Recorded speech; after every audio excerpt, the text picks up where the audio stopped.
बोलो श्री सत्यनारायण भगवान की जय हो। तो भक्तों, नारायण भगवान की अब कथा शुरू करते हैं, आप सुनिए। बोल सच्चिदानंद भगवान की जय हो।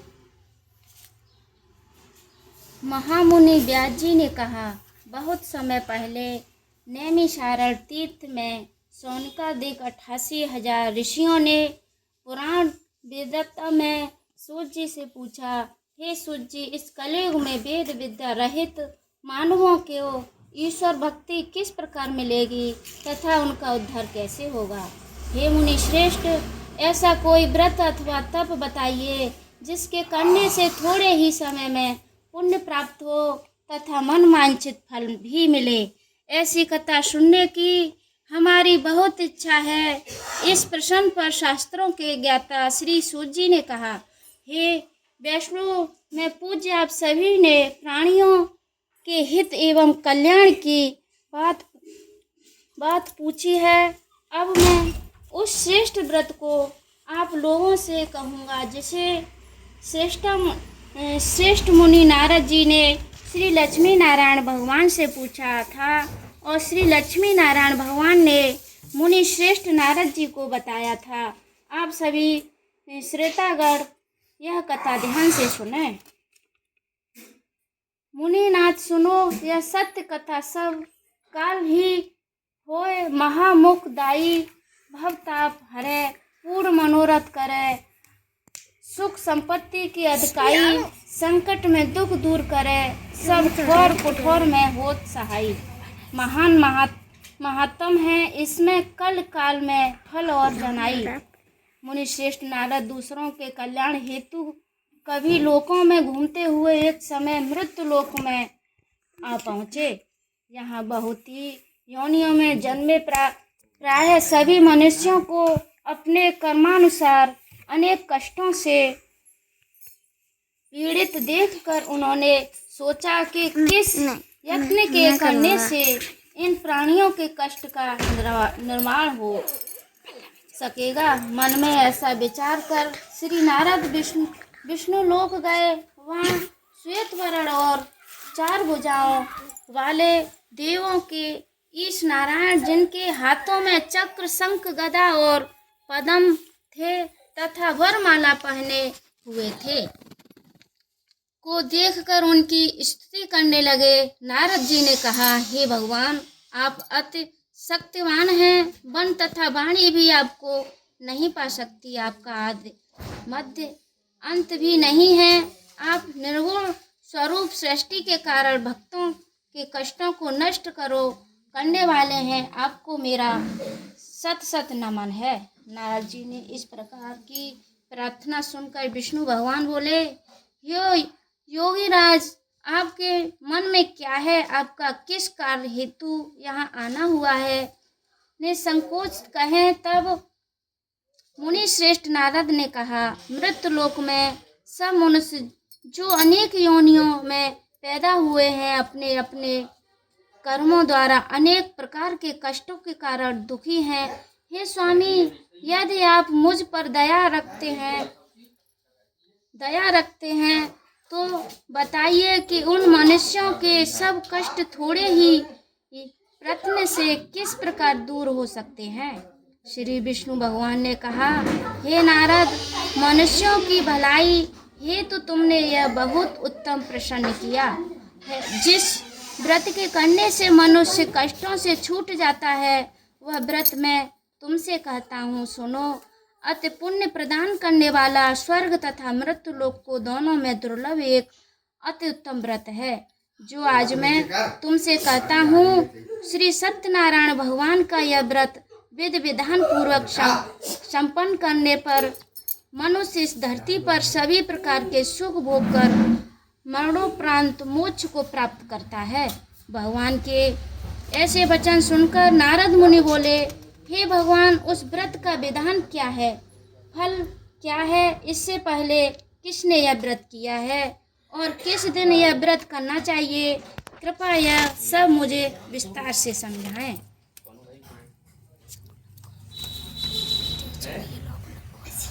ऐसी रहने दो, उसको ऐसी रहने दो, वो तो चल रही है।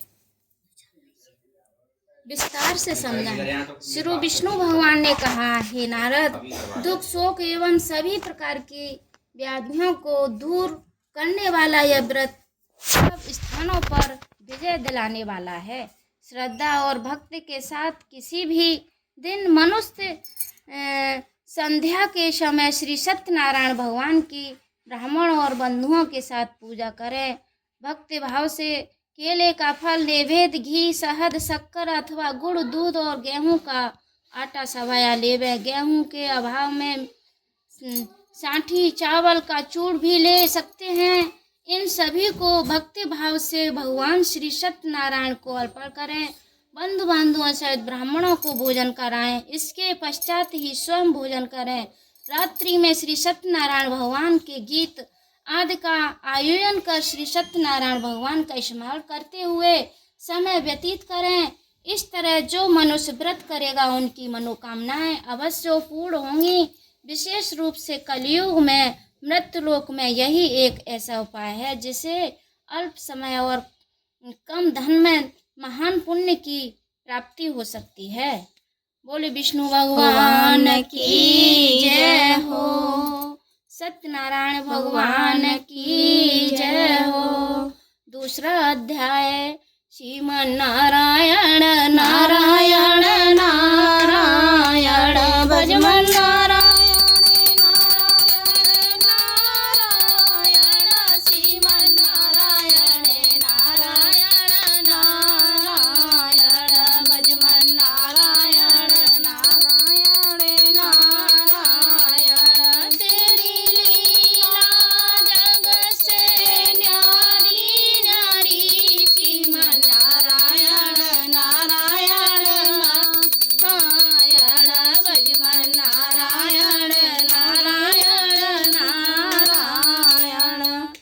विष्णु भगवान की जय हो। महान संत सूत जी ने कहा, हे ऋषियों, जिन्होंने प्राचीन काल में इस व्रत को किया है उनका इतिहास मैं आप सबसे कहता हूँ। आप सब ध्यान से सुने। अति सुंदर काशीपुरी नगरी में एक अति निर्धन ब्राह्मण वास करता था। वह भूख और प्यास से बेचैन होकर हर समय दुखी रहता था। ब्राह्मणों से प्रेम करने वाले श्री विष्णु भगवान ने उसको दुखी देखकर एक दिन बूढ़े ब्राह्मण का वेश धारण कर निर्धन ब्राह्मण के पास जाकर बड़े आदर से पूछा, हे ब्राह्मण, तुम हर समय दुखी होकर पृथ्वी पर क्यों घूमते हो?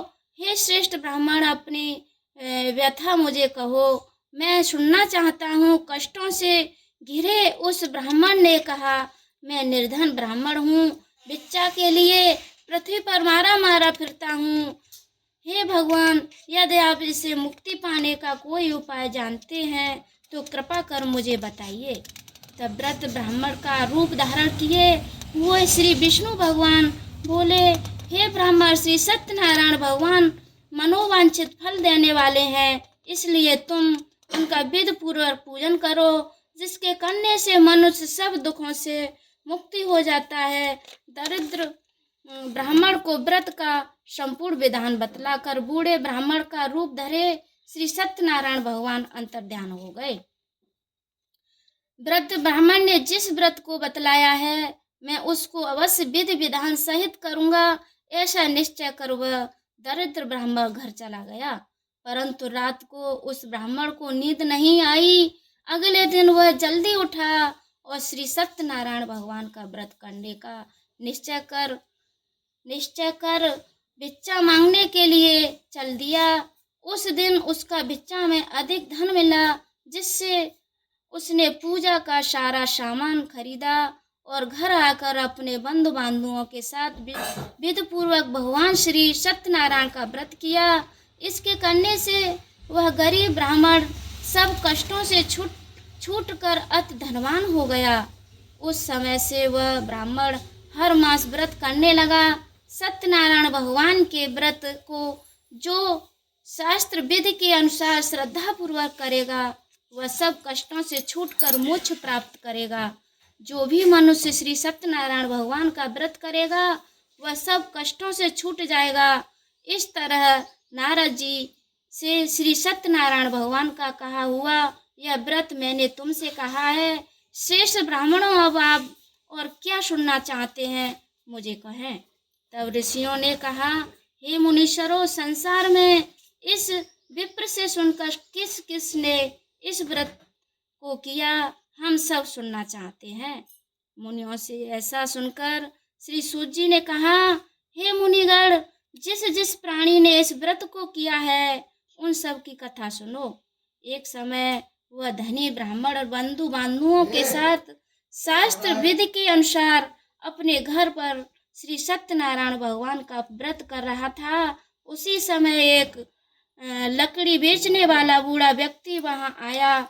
उसने सिर पर रखा लकड़ियों का गट्ठर बाहर रख दिया और ब्राह्मण के मकान में चला गया। प्यास से बेचैन लकड़हारे ने विप्र को व्रत करते देखा।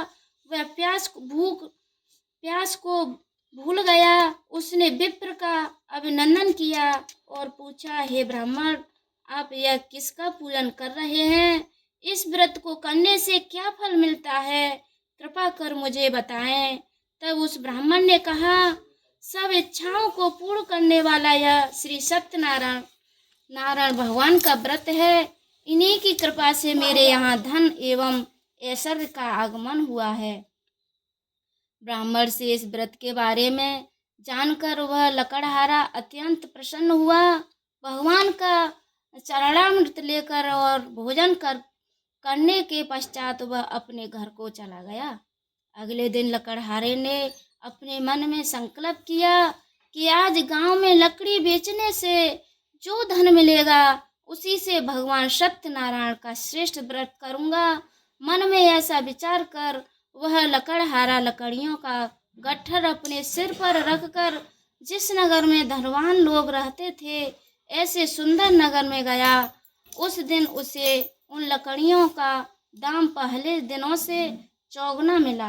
तब वह बूढ़ा लकड़हारा बहुत प्रसन्न होकर पक्के केले, शहद, शक्कर, घी, दुग्ध और गेहूं का चूड़ इत्यादि श्री सत्यनारायण भगवान के व्रत का सभी सामग्री लेकर अपने घर आया। फिर उसने अपने बंधु बांधुओं को बुलाकर विधि विधान के अनुसार भगवान का पूजन एवं व्रत किया। उस व्रत के प्रभाव से वह बूढ़ा लकड़हारा धन धान्य से युक्त हुआ और संसार के समस्त सुख भोग कर वैकुंठ को चला गया। बोलिए श्री सत्यनारायण भगवान की जय हो। तीसरा अध्याय श्रीमन नारायण नारायण नारायण भजमन नारायण नारायण नारायण श्रीमन नारायण नारायण नारायण शक्ति नारायण नारायण नारायण भक्ति नारायण नारायण नारायण लक्ष्मी नारायण नारायण नारायण श्रीमन नारायण नारायण नारायण। और श्री सत्यनारायण भगवान की जय हो। श्री सूत जी बोले, हे श्रेष्ठ मुनियों, अब मैं आगे की कथा कहता हूँ, सुनो। प्राचीन काल में उल्कामुख नामक का एक महान ज्ञानी राजा था। वह जितेंद्रिय और सत्य वक्ता था। प्रतिदिन मंदिरों में जाता तथा गरीबों को धन देकर उनके दुखों को दूर करता था। उसकी पत्नी कमल के समान समुद्र मुख वाली और सती साध्वी थी। एक दिन भद्रशिला नदी के तट पर वे दोनों विधि विधान सहित श्री सत्यनारायण भगवान का व्रत कर रहे थे। उस समय वहां साधु नामक एक वैश्य आया। उसके पास व्यापार के लिए बहुत सा धन था। वह वैश्य नाव को नदी किनारे पर ठहरा कर राजा के पास आया। राजा को व्रत करते हुए देखकर उसने निम्नतापूर्वक पूछा, हे राजन, यह आप क्या कर रहे हैं? मेरी सुनने की इच्छा है, कृपा आप यह मुझे भी समझाएं। महाराज, उल्कामुख ने कहा, हे वैश्य, मैं अपने बंधु बांधुओं के साथ पुत्र की प्राप्ति के लिए श्री सत्यनारायण भगवान का व्रत वह पूजन कर रहा हूँ। राजा के वचन सुनकर साधु नामक वैश्य ने आदर से कहा, हे राजन, मुझे भी इसका संपूर्ण विधि विधान बताइए। मैं भी आपके कहे अनुसार इस व्रत को करूँगा। मेरे भी कोई संतान नहीं है। मुझे विश्वास है इस उत्तम व्रत को करने से मैं अवश्य ही मुझे भी संतान प्राप्त होगी। राजा से व्रत के सब विधान सुन व्यापार से निवृत्त हो वह वैश्य सुखपूर्वक अपने घर आया। उसने अपनी पत्नी को संतान देने वाले उस व्रत के विषय में बताया और प्रण किया कि जब मेरे संतान होगी तब मैं भी इस व्रत को करूँगा। वैश्य ने ये वचन अपनी पत्नी लीलावती से भी कहे। एक दिन उसकी पत्नी लीलावती श्री सत्यनारायण भगवान की कृपा से गर्भवती हो गई। 10वें महीने में उसने एक अति सुंदर कन्या को जन्म दिया। दिनों दिन वह कन्या इस तरह बढ़ने लगी जैसे शुक्ल पक्ष का चंद्रमा बढ़ता है। कन्या का नाम उन्होंने कलावती रखा। एक दिन लीलावती ने मीठे शब्दों में अपने पति को याद दिलाया कि अपने जो भगवान का व्रत करने का संकल्प किया था, अब आप उसे पूरा कीजिए। वैश्य ने कहा, हे विप्र, मैं कलावती के विवाह पर इस व्रत को करूँगा। इस प्रकार अपनी पत्नी को आश्वासन दे वह व्यापार करने विदेश चला गया। कलावती गृह में विद्या को प्राप्त होती रही। लौटने पर साधु ने जब नगर में सखियों के साथ अपनी व्यवस्थित होती पुत्री को खेलते देखा तो उसे उसके विवाह की चिंता हुई। तब उसने एक दूत को बुलाकर कहा कि उसकी पुत्री के लिए कोई योग्य वर देख कर लाओ। दूत साधु नामक उस वैश्य की आज्ञा पाकर कंचन नगर पहुंचा और देखभाल कर वैश्य की कन्या के लिए एक संयोग वणिक पुत्र ले आया। उस संयोग्य लड़के के साथ साधु नामक वैश्य ने अपने बंधु बांधुओं सहित प्रसन्नचित्त होकर अपनी पुत्री का विवाह कर दिया। दुर्भाग्य से वह विवाह के समय भी श्री सत्यनारायण भगवान का व्रत करना भूल गया। इस पर श्री भगवान अत्यंत क्रोधित हो गए। उन्होंने वैश्य को श्राप दिया कि तुम्हें दारुण दुख प्राप्त होगा। एक समय अपने कार्य में कुशल वह वैश्य अपने दामाद सहित नावों का बेड़ा लेकर व्यापार करने के लिए सागर के समीप स्थिर रत्नसापुर नगर में गया। रत्नसापुर में चंद्रकेतु नामक राजा राज करता था। दोनों ससुर जमाई चंद्रकेतु राजा के उस नगर में व्यापार करने लगे।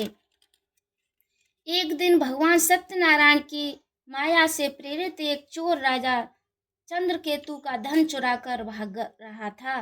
राजा के दूतों को अपने पीछे तेजी से आते देखा कर चोर ने घबराकर राजा के धन को उस वैश्य के नाव में चुपचाप रख दिया जहां वे ससुर जमाई ठहरे हुए थे और भाग गया। जब राजदूतों ने उस वैश्य के पास सजा के धन को रखा देखा तो उन्होंने उन ससुर दामाद को ही चोर समझा। वे उन ससुर दामाद दोनों को बांध कर ले गए और राजा के समीप जाकर बोले, आपका धन चुराने वाले ये 2 चोर हम पकड़ लाए हैं, देखकर आज्ञा दे। तब राजा ने उस वैश्य की बात बिना सुने ही उन्हें कारागार में डालने की आज्ञा दे दी। इस प्रकार राजा की आज्ञा उनको कारावास में डाल दिया गया तथा उनका सारा धन भी छीन लिया। सत्यनारायण भगवान के श्राप के कारण उस वैश्य की पत्नी लीलावती व पुत्र कलावती भी घर पर बहुत दुखी रहने लगी। उनका सारा धन चोर चुरा कर ले गए। मानसिक व शारीरिक पीड़ा तथा भूख प्यास से अति दुखी हो भोजन की आस में कलावती एक ब्राह्मण के घर गई। उसने ब्राह्मण के श्री सत्यनारायण भगवान का व्रत विधि पूर्वक करते देखा। उसने कथा सुनी तथा श्रद्धा पूर्वक प्रसाद ग्रहण कर रात को घर आई। माता ने कलावती से पूछा, हे पुत्री, तू अब तक कहाँ रही थी? तेरे लिए बहुत चिंतित थी।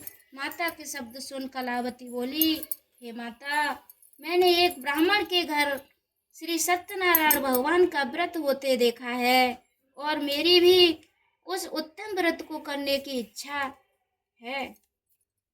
माता ने कन्या के वचन सुनकर सत्यनारायण भगवान के पूजन की तैयारी की। उसने बंधु बांधवों सहित श्री सत्यनारायण भगवान का पूजन व व्रत किया और वह मांगा कि मेरे पति और दामाद शीघ्र ही घर लौट आए। साथ ही विनती की कि प्रभु, अगर हमने कोई भूल हुई हो तो हम सबके अपराध को क्षमा करो। श्री सत्यनारायण भगवान इस व्रत से प्रसन्न हो गए।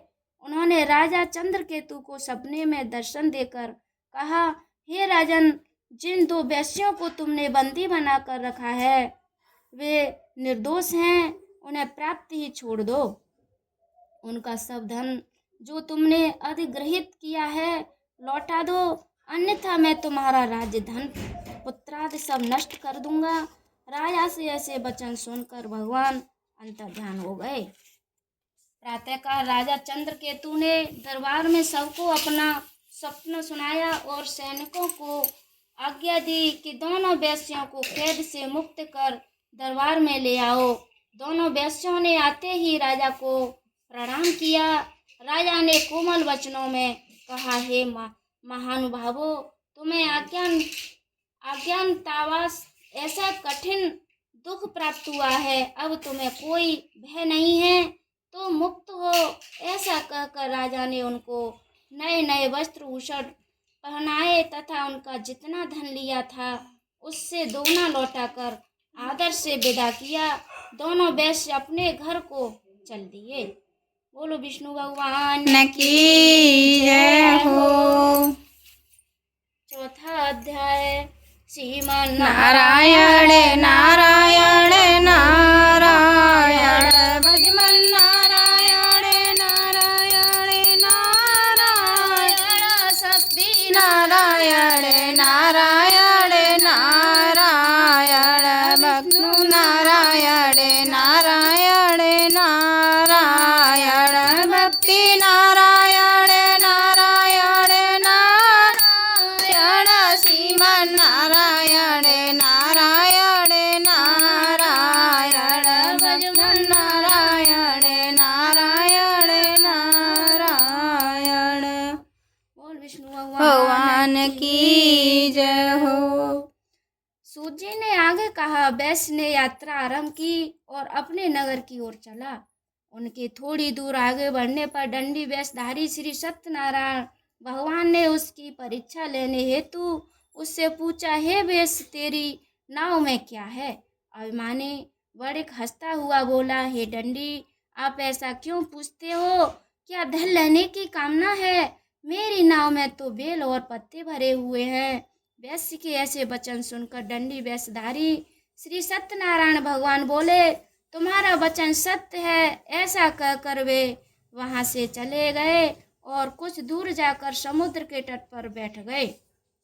दंडी महाराज के जाने के पश्चात वैश्य ने नृत्य किया से निर्वृत्त होने के बाद नाव को ऊंची उठी देखकर अचम्भा किया तथा नाव में बेल पत्ते आदि देखकर मूर्छित हो जमीन पर गिर पड़ा। मूर्छा दुखने पर अति शोक करने लगा। तब उसके दामाद ने कहा, आप शोक न करें, यह दंडी महाराज का श्राप है, अतः हमें उनकी शरण में ही चलना चाहिए, वही हमारे दुखों का अंत करेंगे। दामाद के वचन सुनकर वह वैश्य दंडी भगवान के पास पहुंचा और अत्यंत भक्ति भाव से पश्चाताप करते हुए बोला, मैंने जो आपसे असत्य वचन कहे थे उनके लिए मुझे क्षमा करें।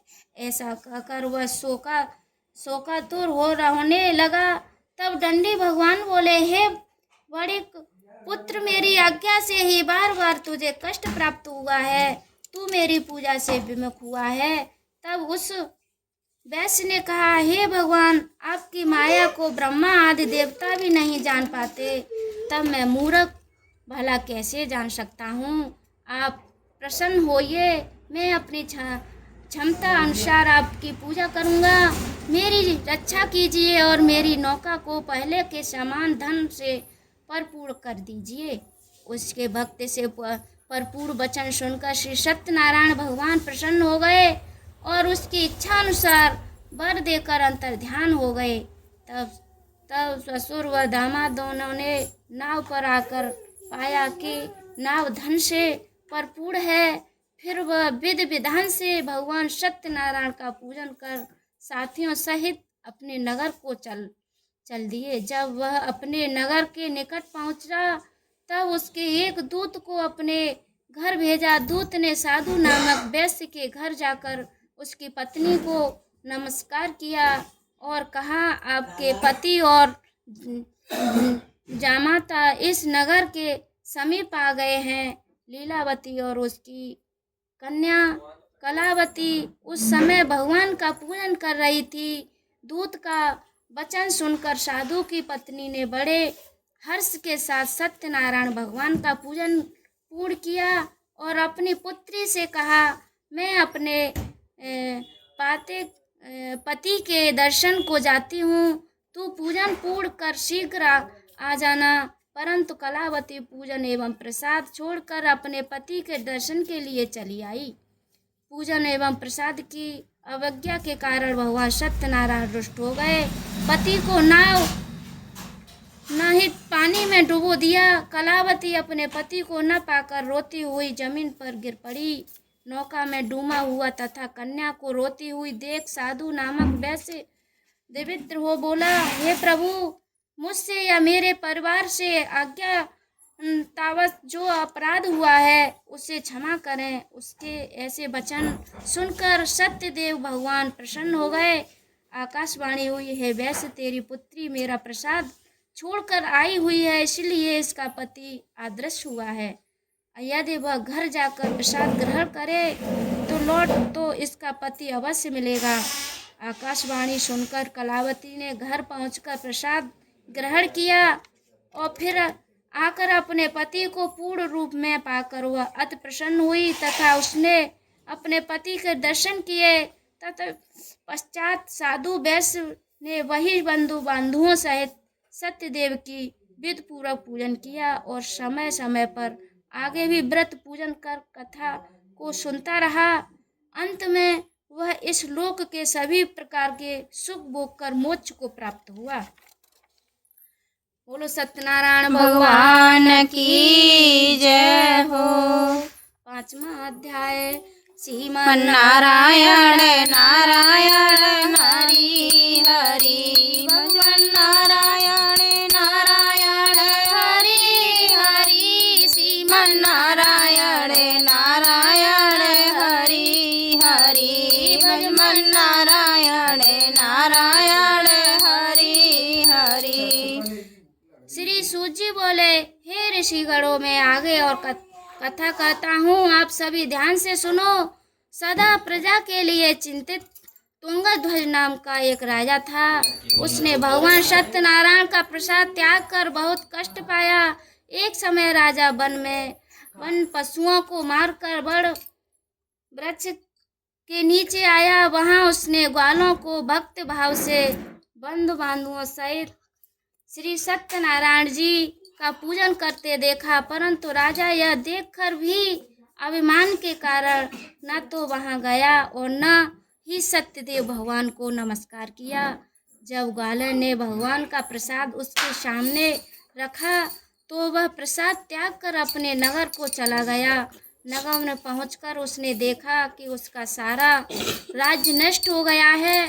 वह समझ गया कि यह सब भगवान सत्यदेव ने रुष्ट होकर किया है। तब वह वन में वापस आया और ग्वालों के समीप जाकर विधि पूर्वक पूजन कर प्रसाद ग्रहण किया तो सत्यनारायण की कृपा से सब कुछ पहले जैसा ही हो गया और लंबे समय तक सुख भोग कर मरमोट परंतु वह मोक्ष को प्राप्त हुआ। जो मानव इस श्रेष्ठ दुर्लभ व्रत को करेगा, श्री सत्यनारायण भगवान की कृपा से उसे धन धान्य की कोई कमी नहीं होगी। निर्धन धनी और बंद बांधुओं से मुक्त होकर निर्भय हो जाता है। संतानहीन को संतान प्राप्त होती है तथा सब इच्छाएं पूर्ण कर अंत में वह वैकुंठ धाम को जाता है। अब उनके बारे में भी जानिए जिन्होंने पहले इस व्रत को किया, साथ ही उनके दूसरे जन्म की कथा भी सुनिए। सतानंद नामक वृद्ध ब्राह्मण ने सुदामा के रूप में जन्म लेकर श्री कृष्ण की भक्ति एवं सेवा से वैकुंठ प्राप्त किया। उल्कामुख नामक का महाराज राजा दशरथ बने और श्री सत्य रंगनाथ का पूजन कर मोक्ष को प्राप्त हुए। साधु नाम के वैश्य के धर्मात्मा सत्य प्रतिज्ञ राजा मोरध्वज बनकर अपने पुत्र को आरे से चीर कर वैकुंठ धाम प्राप्त किया। महाराज तुंगध्वज स्वयंभू मनु बने। उन्होंने बहुत से लोगों को भगवान की भक्ति में लीन कराकर वैकुंठ धाम प्राप्त किया। वह लकड़हारा भी अगले जन्म में गुह नामक निषाद राजा बना, जिसने राम चरणों की सेवा कर अपने सभी जन्मों को संवार लिया। बोलो विष्णु भगवान की जय हो। सत्यनारायण भगवान की जय हो। श्रीमन नारायण नारायण हरि हरि भजमन नारायण नारायण हरि हरि श्रीमन नारायण नारायण हरि हरि भजमन नारायण नारायण हरि हरि। बोल सच्चे दरबार की जय हो। तो विष्णु भगवान की ये कथा समाप्त।